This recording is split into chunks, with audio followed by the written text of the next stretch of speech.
Sa pinakahilagang bahagi ng ating bansa, matatagpuan ang pinakamaliit na probinsya ng Pilipinas, ang Batanes. Ang pangalan ng Batanes ay nagmula sa salitang Ivatan na Batan, ang pangalang ibinigay ng mga katutubo sa islang sentro ng kalakal at komersyo sa probinsya.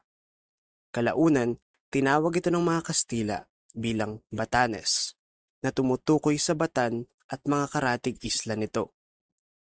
Sa kasalukuyan, ang probinsya ng Batanes ay binubuo ng 6 na bayan: Itbayat, Basco, Mahataw, Ivana, Uyugan, at Sabtang. Simulan natin sa Itbayat. Ang bayan ng Itbayat ay unang inorganisa noong 1783, kasabay ang pamahalaan at simbahan sa isla. Ngunit bago pa man ito, ay libong taon na ditong may mga naninirahang katutubo. Noong 1687, nang dumaong sa Itbayat si William Dampier, isang Breton, tinawag niya ang isla sa pangalang Orange Isle. Ngunit nabigo itong manatili bilang pangalan ng bayan. Kaya sa kasalukuyan, nananatiling Itbayat ang pangalan nito, isang katutubong salita na sa pagsasaliksik ng mga historiador ay wala pa ring makuhang datos ukol sa kahulugan nito. Sunod, ang bayan ng Basco, ang kabisera ng probinsya.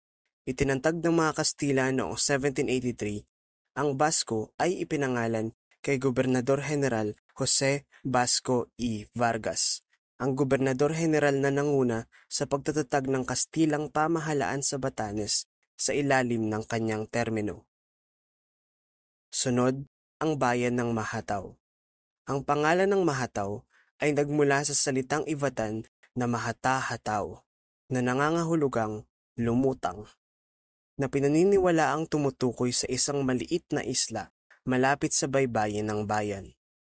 Nang itinatag noong 1783, kasabay ng mga karatig bayan, sa utos ng mga paring Dominikano sa isla, binigyan ang bayan ng pangalang San Bartolome. Kalaunan, ito ay pinalitan ng San Carlos mula kay San Carlos Borromeo.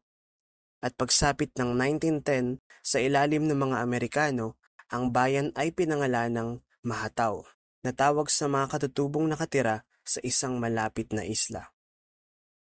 Sunod, ang bayan ng Ivana. Itinatag ng mga Dominikanong pari at naging isa sa mga sentro ng probinsya noong panahon ng mga Kastila kasama ng Basco. Ang pangalan ng Ivana ay wala ring tiyak na pinagmulan. Ito ay pinaniniwalaang nagmula sa isang salita ng wikang Ivatan na nawaglit na ng kasaysayan. Sunod ay ang bayan ng Uyugan.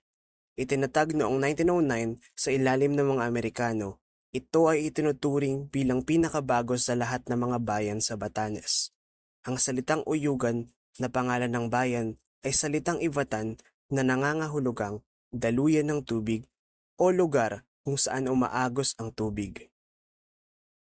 At huli, ang bayan ng Sabtang, na isang isla sa timog na bahagi ng probinsya. Binisita rin ni William Dampier noong 1687, ang isla ay tinawag niyang Monmouth Isle. Nakilala rin ang bayan sa rebelyon ni Dato Amandangat laban sa mga Kastila noong 1785, kung saan tinutulan nito ang pagsunod sa mga mananakop. Samantala, ang pangalan ng Sabtang, katulad ng ilang karatig munisipalidad, ay wala ring tiyak na pinagmulan at pinaniniwalaan ring nagmula sa isang salita mula sa wikang Ivatan.